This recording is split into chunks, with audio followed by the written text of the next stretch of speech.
We will now look at residential status and scope of total income. First, we will look at residential status. An individual or HUF can either become a resident or a non-resident. If resident, he can further become a resident and ordinarily resident ROR or resident but not ordinarily resident RNOR. However, in the case of a firm, AOP, BOI, company or any other person, the person can either be a resident or a non-resident. The concept of ROR and RNOR doesn't apply to such person which is not an individual or HUF. We will first look at the residential status of an individual. There are three kinds of rules which apply: special rules, general rule and stateless rule. There are four kinds of special rules: ship crew rule, employment rule, visit rule and visit and income rule. There is a criteria that needs to be satisfied for a person to fall within a special rule. Then there are basic stay conditions which need to be checked in order to figure out whether the person will become a resident under that rule. If a resident, then secondary stay conditions need to be checked to figure out the categorization of a person as either a RNOR or ROR. As far as ship crew rule, employment rule and visit rule is concerned, the basic and secondary stay conditions are the same, so the criteria is the same. So ship crew rule applies to a person who is a citizen of India, who leaves India in the previous year as a member, not as a passenger, as a member of the crew of an Indian ship, not a foreign ship. Employment rule applies also to a citizen of India who leaves India in the previous year for the purposes of employment outside India. And thirdly, visit rule not only applies to a citizen of India, but also where the person is a person of Indian origin or a PIO. But as against ship crew rule or employment rule, which apply when the person is leaving India, visit rule applies to a person who comes on a visit to India in the previous year. The further condition for visit rule is that such person should be having total income, but other than income from foreign sources, up to rupees 15 lakh in the previous year. Up to rupees 15 lakh in the previous year. Now for ship crew rule, employment rule and visit rule, all these three rules, the basic stay condition is the same. The person in such cases becomes a resident when he is in India for 182 days or more in the previous year. Once a resident, then we come and check secondary stay conditions. And there are two secondary stay conditions. One, whether the person is a non-resident in 9 out of 10 preceding previous years. Second, whether the person is in India for 729 days or less in the preceding 7 previous years. If any of these conditions is satisfied, then the person becomes a RNOR. But if none of the conditions is satisfied, then the person becomes a ROR. Fourth, we have the visit and income rule. Like visit rule, this also applies to a citizen of India or person of Indian origin who comes on a visit to India in the previous year. But the difference between this rule and visit rule is that the threshold for total income other than income from foreign sources is up to 15 lakh for visit rule, but where such total income other than income from foreign sources is more than 15 lakh in the previous year, instead of visit rule, what applies is the visit and income rule. Now in this case, the basic condition of 182 days is not applicable. Rather, a lower threshold of 120 days applies. So the condition that needs to be checked is whether the person is in India for 120 days or more in the previous year, and there is a second condition as well. Whether the person is in India for 365 days or more in the preceding 4 previous years. So both these conditions need to be satisfied. In that case, the person becomes a resident under the visit and income rule. But for this rule, secondary stay conditions are not applicable, like that for the other three rules. In the visit and income rule, once a person becomes a resident, then we need to straight away check whether the person is in India for less than 182 days in the previous year. If so, then the person straight away becomes a RNOR. So the person cannot become a ROR under the visit and income rule. In the case of visit and income rule, when the person is, however, for 182 days or more in the previous year, instead of visit and income rule, 182-day rule starts becoming applicable. And then as per that rule, he becomes a resident and further a ROR or RNOR as the case may be. Who is a PIO? PIO is an individual if he or any of his parents or grandparents was born in undivided India, that is, before partition. The general rule is that the dates of arrival in India and date of departure from India are included in the period of stay in India, but there is an exception. There is a benefit which is provided by Rule 126 in the case of a citizen of India who is a member of the crew of a foreign bound ship which is leaving India, in which case the period beginning with the joining date and ending on the signing of date entered in the continuous discharge certificate or CDC is not included in the period of stay in India. So joining date and signing of date are not included in the period of stay in India. Now we saw above that income from foreign sources is relevant because for visit rule and visit and income rule we need to figure out the total income other than income from foreign sources. Now what is income from foreign sources? Income from foreign sources is income which accrues or arises outside India. Now we will see in some time that even where income accrues or arises outside India, it can be deemed to accrue or arise in India in certain cases, right? So the condition for an income to become income from foreign sources is that income which accrues or arises outside India is included, but it should not be deemed to accrue or arise in India. In that case, it will be called income from foreign sources. Now, even where income accrues or arises outside India, it is still not treated as income from foreign sources in one case, where it is derived from a business, where income is derived from a business controlled in or from a profession which is set up in India. In that case, it is treated as income from Indian sources. It is still not treated as income from foreign sources, even if it accrues or arises outside India. Now we look at the general rules, and there are two general rules, 182-day rule and the 60-day rule. And again, there are basic stay condition and there are secondary stay conditions. Under 182-day rule, a person becomes a resident in India if he is in India for 182 days or more in the previous year. Secondary stay conditions are basically exactly the same as that we saw above in the case of special rules. There are two secondary stay conditions, same as for special rules, and if any of them are satisfied, then the person is RNOR, else the person becomes a ROR. So this is the 182-day rule. As far as 60-day rule is concerned, the basic stay condition is different. In that case, two conditions need to be satisfied. The person should be in India for 60 days or more in the previous year, and the person should be in India for 365 days or more in the preceding four previous years. If these two conditions are satisfied, then the person becomes a resident, and then the secondary stay conditions need to be checked to categorize a person either as RNOR or ROR. Now, general rules are applicable to all individuals, whether a citizen of India, whether a person of Indian origin, Indian national, foreign national, or any other individual, it doesn't matter. So it applies to everyone. Finally, we take a look at the stateless rule. Now, where a person becomes a resident under any of the special rule or the general rule, stateless rule is not relevant. But where a person doesn't become a resident under either the special rule or the general rule, then we need to check the stateless rule and figure out whether the person would become a resident under this rule. What is the stateless rule? The stateless rule applies to an individual who is a citizen of India. So it doesn't apply to a foreign citizen. Having total income other than income from foreign sources, which is greater than 15 lakh in the previous year.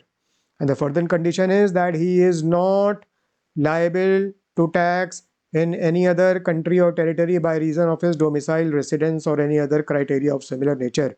If these conditions are satisfied, then the person, even if not actually a resident in any other rule, he is deemed to be a resident and he is categorized as RNOR. He cannot become a ROR. Now, person liable to tax includes a person who has been subsequently exempted from tax liability under the law of that country. Right? So even if the person is liable to tax but he is exempted from tax liability, he is still covered within the meaning of the term person liable to tax. Now, certain points which are common to all the rules which we have discussed above. As we noted above, the dates of arrival in and departure from India are included in the period of stay in India. However, Rule 126 is the exception, as we noted some time back. An individual who is in India for 182 days or more during the previous year is always a resident for that previous year. An individual who is in India for less than 60 days during the previous year will always be a non-resident for that previous year. If, however, the person is covered by the stateless rule, the person will be deemed resident and thus RNOR. Otherwise, the person will always be a non-resident if the person is for less than 60 days. If the individual is falling within the visit and income rule, that means if he is in India for less than 182 days in the previous year, then the person will always be a RNOR. Similar will be the case where the person is falling under the stateless rule. So in both these cases, the person will always become a RNOR, cannot become a ROR. But individual falling under the other rules can either be ROR or RNOR depending on satisfaction of the secondary stay conditions. What are the steps to follow to determine the residential status? So we have seen the special rules, the general rule, and the stateless rule.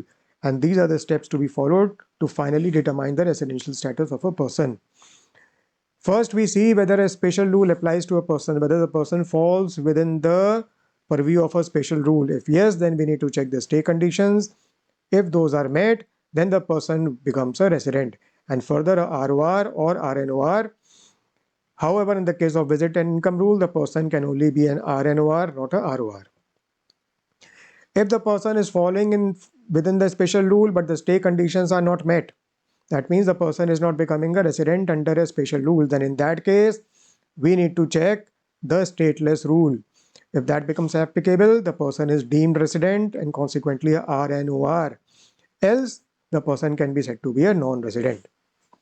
Now, if the special rule doesn't apply in the first place because the person doesn't fall within the purview of a special rule, then we fall back on the general rule and check whether the stay conditions of the general rule, 182-day or 60-day rules are met. If yes, then the person would become a resident and further a ROR or RNOR. If the stay conditions are not met, then we need to check the stateless rule and accordingly determine whether the person will be a deemed resident, which is RNOR, or if not, if stateless rule also doesn't apply, then the person will be categorized as a non-resident. Residential status of HUF. Now it depends on where is the control and management of its affairs situated. If it is wholly outside India, then the HUF is non-resident. If it is wholly in India or partly in India, then the HUF is a resident. Further, the HUF can become ROR or RNOR, and it depends on the Karta, where and the two conditions need to be checked. And these are similar to the secondary stay conditions that we checked in the case of individual. So for Karta, we need to check, is the Karta non-resident in 9 out of 10 preceding previous years? Is the Karta is in India for 729 days or less in the preceding 7 previous years? If either of these conditions is satisfied, then the HUF is RNOR, otherwise the HUF is ROR. Residential status of a firm, AOP, BOI, local authority and artificial juridical person, where the control and management of its affairs is situated wholly outside India, the person is non-resident, otherwise the person is a resident. What about residential status of a company? An Indian company is always a resident. A foreign company is generally a non-resident. But where the company is a foreign company and its POEM, place of effective management, is in that year in India and it has turnover or gross receipts greater than 50 crore in the previous year, in that case, it is treated as a resident. Else, foreign company is a non-resident. We will now look at the scope of total income, and this is provided under section 5. Total income is classifiable either as Indian income or foreign income. An income is categorized as Indian income based on either receipt basis or accrual basis. Income which is received in India or which is deemed to be received in India is Indian income on the basis of receipt. Income which accrues or arises in India or which is deemed to accrue or arise in India is Indian income on the basis of accrual. Income which is not Indian income is foreign income. Indian income is included in the hands of all persons irrespective of their residential status, ROR, RNOR or non-resident. Foreign income is generally included only in the hands of ROR, not in the hands of RNOR or non-resident. But foreign income is included in the total income of a RNOR in a case where it accrues or arises outside India and is derived from a business controlled in or a profession set up in India. In such case, even though the income is foreign income, it is still included in the hands of a RNOR. So basically, if we look at ROR, Indian income as well as foreign income is taxable. So therefore, global income is taxable for a ROR. For a non-resident, only Indian income is taxable, foreign income is not taxable. In the case of RNOR, Indian income is taxable, foreign income is not taxable, but only in one case, and that is where the income is derived from a business controlled in or a profession set up in India. Section 9 lists down certain cases where income is deemed to accrue or arise in India and therefore it is taxable in the hands of all persons irrespective of their residential status. 1. Business connection. Income from any business connection in India is deemed to accrue or arise in India and therefore taxable in India. And this concept of business connection includes business activity carried out through an agent who fulfills any of the criteria of either conclusion of contracts or maintenance of stock of goods or merchandise or securing orders. However, independent agent is not included. So income which arises on account of a business connection in India becomes taxable in India. There is an exclusion. Income is not deemed to accrue or arise in India in the case of a non-resident where the operations of such non-resident are confined or limited to purchase of goods in India for the purpose of export.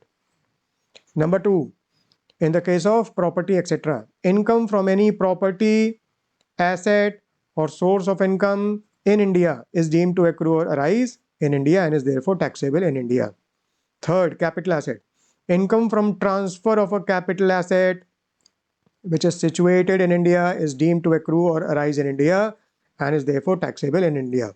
4. Income from salaries. Income under the head salaries which is payable for service rendered in India is deemed to accrue or arise in India and is therefore taxable in India. Also, such income which is for rest period or leave period following after or before services rendered in India and which is forming part of employment contract is also deemed to accrue or arise in India. Where service is rendered outside India, generally it is not deemed to accrue or arise in India except in one case, where it is payable by a government to a citizen of India. But even in such case, the allowances or perquisites which are paid or allowed outside India are exempt by virtue of section 10(7). Fifth, dividend. Dividend which is paid by an Indian company outside India is deemed to accrue or arise in India. Sixth, interest. It depends on who is the payer. It depends on who is the payer. Where interest is payable by the government, then it is deemed to accrue or arise in India in the hands of the payee in all the cases and there is no exception. Where interest is payable by a resident, then it is deemed to accrue or arise in India for the payee in all the cases except where it is payable in respect of any debt incurred or money borrowed and used in two cases. One, for the purposes of a business or profession carried on by the payer outside India, or 2, for the purposes of making or earning any income from any source outside India. In these two cases, income is not deemed to accrue or arise in India, otherwise it is deemed to accrue or arise in India. Where the interest is payable by a non-resident, it is deemed to accrue or arise in India in the hands of the payee only in one case, where it is payable in respect of any debt incurred or monies borrowed and used for the purpose of a business or profession, for the purpose of a business or profession which is carried on by the payer in India. 7. Royalty or FTS. Just like interest, this also depends on who is the payer. Where royalty or FTS is payable by the government, then it is deemed to accrue or arise in India in the hands of the payee in all cases and there is no exception. Where royalty or FTS is payable by a resident, then it is deemed to accrue or arise in India except where it is payable in respect of any right or property or information or services used in two cases. One, in or for the purposes of a business or profession carried on by the payer outside India, or two, for the purposes of making or earning any income which is from any source outside India. In these two cases, income is not deemed to accrue or arise in India, else it is deemed to accrue or arise in India. Where royalty or FTS is payable by a non-resident, then it is deemed to accrue or arise in India only where it is payable in respect of any right, property, information services used in either of these two cases. One, used in or for the purpose of a business or profession carried on by the payer in India, or two, for the purposes of making or earning any income from any source in India. Only in these two cases it is deemed to accrue or arise in India, otherwise it is not. And lastly, gift to a non-resident, and we will cover this in the topic on income from other sources.